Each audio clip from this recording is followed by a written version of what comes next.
So this was 15 years ago that I was speaking all across the United States and pretty much involved in the outcome-based education. And I took a vacation, wasn't much involved for about 12 or 15 years. And, but I followed along. And I was always given different updates from Charlotte and Cindy. And so what happened at that period of time, I found out that the family education rights and policy had changed the FERPA laws, the Family Education Rights and Privacy Act of 1974. And as I read through the indications for what the changes were going to take place, I was horrified. I just could not believe that what was being said was actually going to be allowed to happen. And I actually fought along a certain lawsuit, but I went back and I read through all the proposed regulations to change FERPA. And it basically changed in January of 2012. And why is this so important? The Family Education Rights and Privacy Act protected student records. So basically the Department of Education were not allowed to access individual data except for specific direct authority and control of the state or federal officials. So that information was used, and it was of course used for research, but it stayed there, it was contained. What I found out with the new FERPA laws was that, first of all, it changed without congressional authority. And this was very upsetting to quite a few people when the regulations were printed in the Federal Register, and a lot of people had testified saying that they couldn't believe that they were going to change the FERPA law without congressional authority. So now I want to explain to you what the changes were in the FERPA law.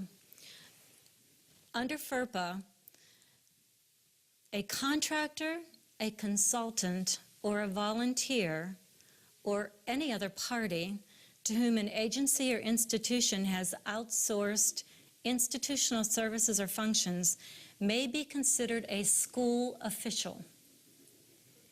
That means any nonprofit, any corporation, any business, anyone can access this data now. And this is under 90.31 in the new FERPA regulations. It also says that any disclosure is allowed to organizations conducting studies for or on behalf of educational agencies or institutions to, 1, develop, validate, or administer predictive tests, administer student aid, or C, improve instruction. So the whole agenda had to change. Why did it have to change?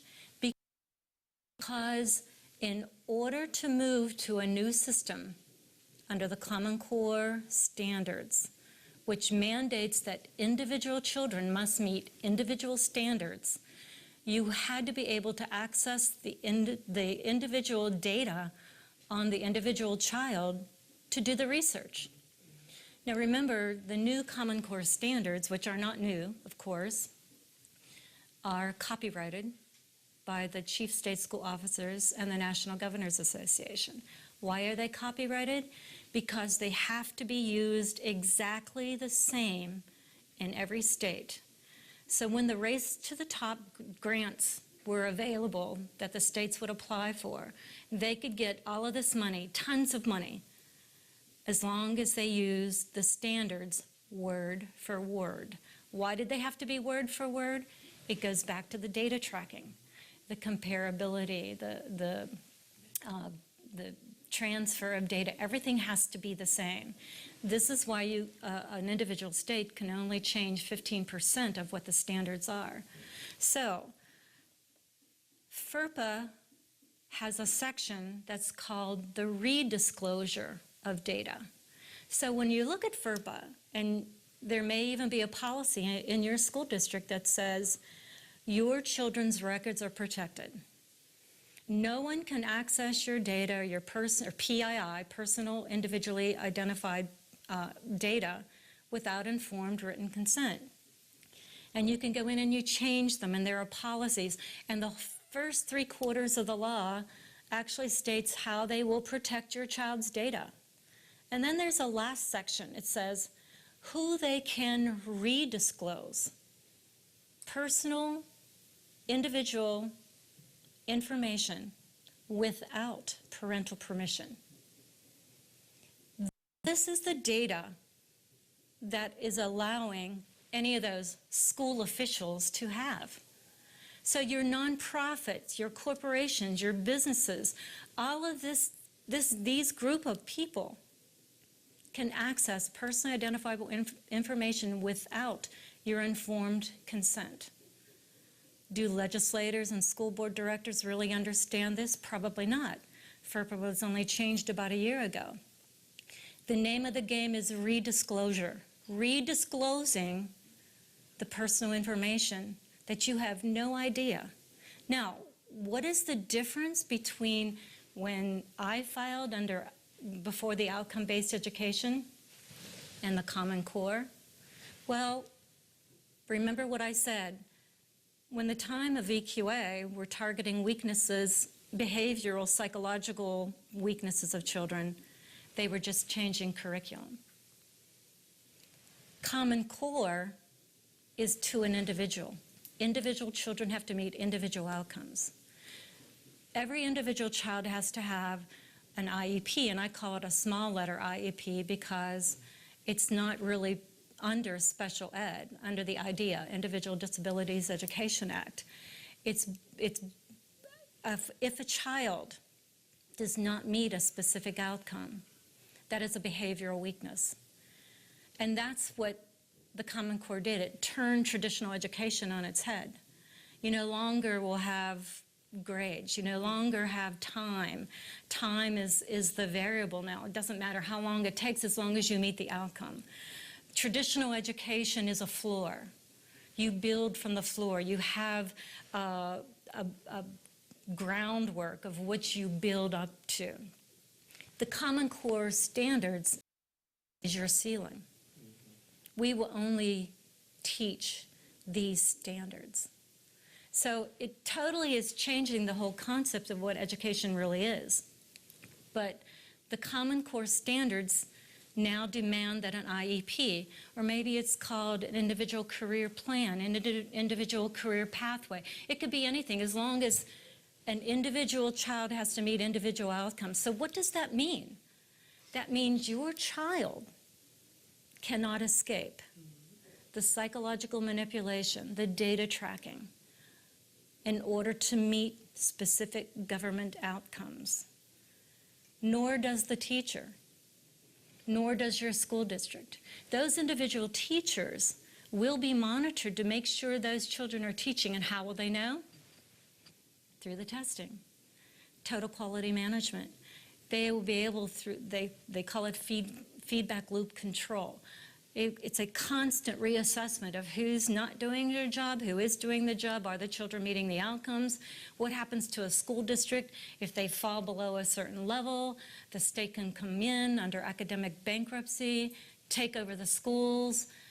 So the whole agenda with the data collection, remember the decision-making model, is to force compliance.